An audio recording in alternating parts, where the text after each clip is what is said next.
1000 Cuts-Godsend by Kyla Bresch. When I started 1000 Cuts-Godsend, I was in the mind frame of expressing how a series of seemingly relentless events could feel like an onslaught, or a wave after wave of decimation. I wanted to communicate that feeling through the canvas, so early on I began with small slices, 100 at a time, into the canvas to represent these lived experiences. Because the painting was for my sister-in-law, I knew she'd see the fullness in that. She would get it intuitively.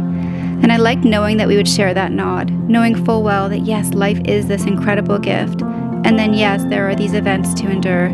Some can be rationalized, some we simply have to breathe through and keep going. In this way, each cut is not an act of violence, but rather a line to remember to hold the center, even when the bottom falls out. Breathe and hold the center means don't free fall permanently into despair, but don't avoid feeling it either.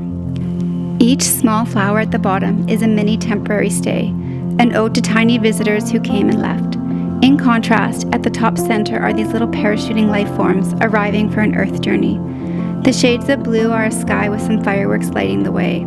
This one section of coral and blues and greens is all about wheels turning and layering up, layers upon layers to make a life, and perhaps even layers of life journeys, but also peeling back layers, bearing something down to its simplest form. Black lines, asystole, is a flat line. Halfway through this painting, I had a surreal scare at the beach when I lost my daughter in the water. As I swam the water with frantic fear, I had this clarity of mind, how blessed I really have been in my life, how no infliction has been a loss of incomprehensible magnitude. And I say this with solemnity and awareness for those I know, those who live this reality. Soon in, the center became the focus of the painting. There was this epic tension of the heart balancing out dark and light kept pushing onward. The black held with some sharp lines cut through, necessarily so. The rainbow watercolors across the heart just seemed beautifully fitting. My daughter calls it a staircase back up to some spiritual realm. After this painting, I learned what a rainbow baby was. Below the heart is my favorite place because it holds the original components of the understory. It is the in-between space where everything is so dense and complex, but vivid and full of expression and harmony. The side of the canvas with yellows, pinks, and whites and blues is this metaphorical container for humanness.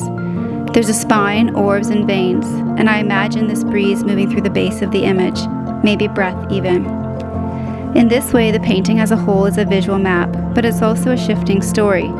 That is why I added the hyphen Godsend to the title, because if we allow it to be, life itself is the lifesaver.